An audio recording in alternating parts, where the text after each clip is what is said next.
Hola amigos, ¿qué tal? Stuart here from Spain Speaks. Now you might remember a couple of weeks ago I featured an article here on the channel, a very critical article about Spain written by an author called Zoe Strimple, I think her name was, in the Spectator magazine. And so critical was the article, the byline read, "Spain is the worst country in Western Europe." There was no question mark there, a pure statement saying that in her opinion that is the case, and she went on to list the various reasons as to why Spain is not her favourite country. Some of them I agreed with, some of them I did not, but anyway, somebody has replied also in the Spectator magazine to that article, and that's what we're going to have a look at today. And again, I'll give my opinion on some of the points put forward by this journalist. So let's take a look at his article. So the article in question by Mark Naylor, published on the 2nd of October 2024,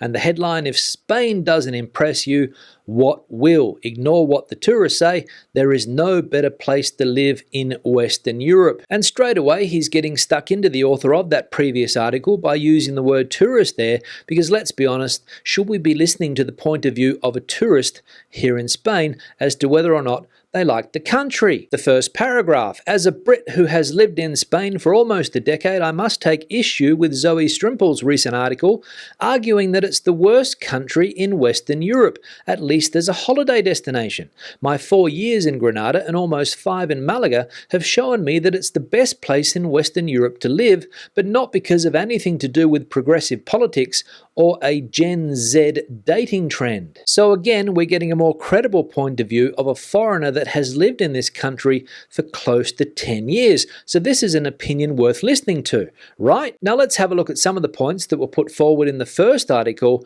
and that Mark takes aim at. The buzzing terraces that Strimple praises for distracting customers from their horrible tapas aren't just for tourists.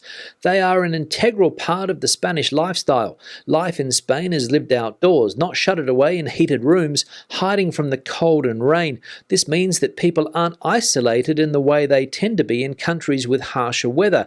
Spanish streets and squares are noisy, friendly places where you hardly ever see violence or drunkenness. And because the cost of living is generally low, especially in the south, you can live well without the pressure of having to pull in a huge salary. And that is absolutely true. Life here in Spain is lived outdoors, unlike some other European countries, as pointed out there, that might have harsher weather conditions.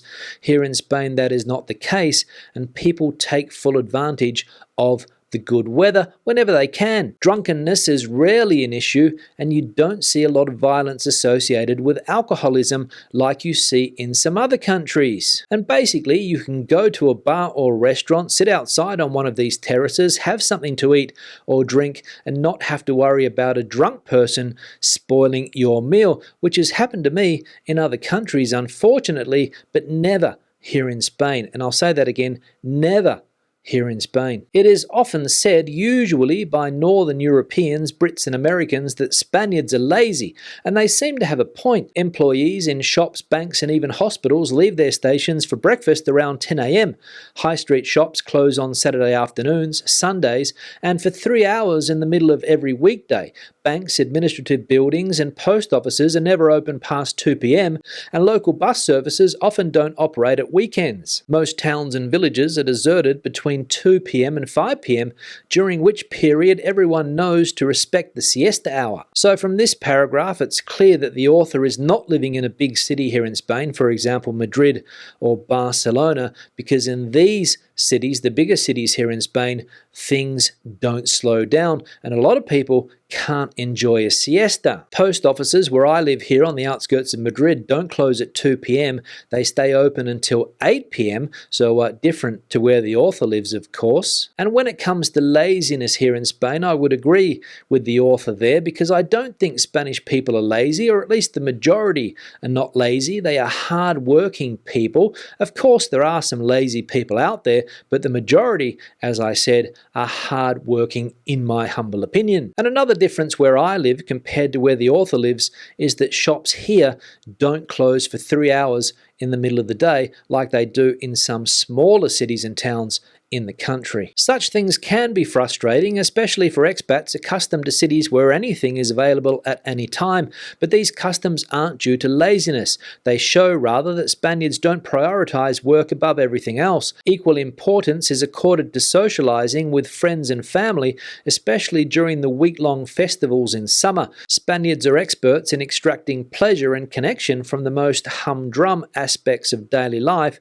which is one of the main reasons living in Spain is so enjoyable. Again, true, a lot of people in this country don't prioritize work. They have other priorities, and that is something that a lot of people have trouble understanding, especially if you come from a country where everything is work, work, work. And if you are living in a small city or town here in Spain and the local festivities are on, don't expect to get anything done during that week. However, there are some points in Ms. Strimple's article that Mr. Naya does agree with, especially when it comes to politics here in Spain. Spanish politics are pretty bad at the moment. In fact, they have been bad for a long time now, but that's the same in other countries currently, as the author points out. He then goes on to say that the lamentable state of Spanish politics won't make any difference to a holiday in Spain, though. If you are inwardly fuming at Vox or Pedro Sanchez as you trek through the mountains of Granada's Sierra Nevada, swim off the wild beaches of Cádiz, or wander amongst the arches of Córdoba's Mezquita, it's not because political nastiness has contaminated every aspect of society.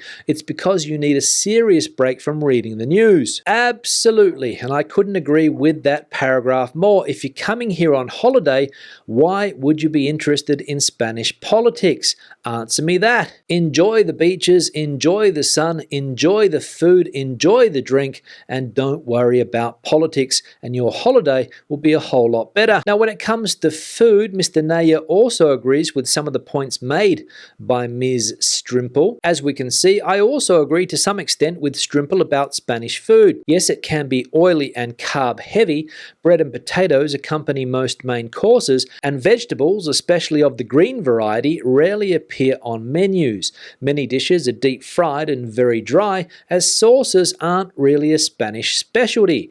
To a large extent, though, food is a matter of personal taste, and in cities such as Madrid, Malaga, and San Sebastián, the culinary scene is world-class. San Sebastián, in fact, is ranked third in the world for Michelin stars per capita, behind Luxembourg and Kyoto. So again, when it comes to food here in Spain, the author there agreeing with the previous article that Spanish food can be a little bit carb heavy, and you don't often see green vegetables on restaurant menus. And when it comes to sauces, don't get me started on that, because how many times have I eaten dry meat in this country because they can't make a decent sauce? But as pointed out there, plenty of Michelin-starred restaurants in this country, if you've got the money to pay for them, of course. And the final paragraph of the article, finally, I sympathize with Strimple's dislike of bullfighting, but of course, if you're opposed to it, you don't have to go. One reason I moved to southern Spain was to be able to attend bullfights frequently. Like everyone else who regards themselves as an aficionado, I go to witness art, not bay for blood. Whether I'm thrilled or disgusted by what occurs in the ring, though, it always makes me feel, and sometimes on those strange, intense afternoons, I love Spain more than ever. Now, I don't really agree with what the author has said here. I find bullfighting absolutely barbaric and can't understand why anybody could see it as art. And I'm sick of the excuse, if you don't like it, you don't have to go. But again, that's just my opinion, and the author is entitled to his. So that was the reply to the original article, also published in the Spectator magazine, and thanks to Janet, a valuable channel member of this channel, for sending me a link to that article. Thanks, Janet, for that. Questions and comments, please leave them in the section below. If you have anything to add to the conversation today, the comment section is the place for you. Let me know your opinion on this article. Do you agree with some of the things that the author said there or not? Let me know in that comment section below. Give the video a thumbs up if you liked it, thumbs down if you didn't. I'll see you in the next one. Hasta luego from Madrid, Spain.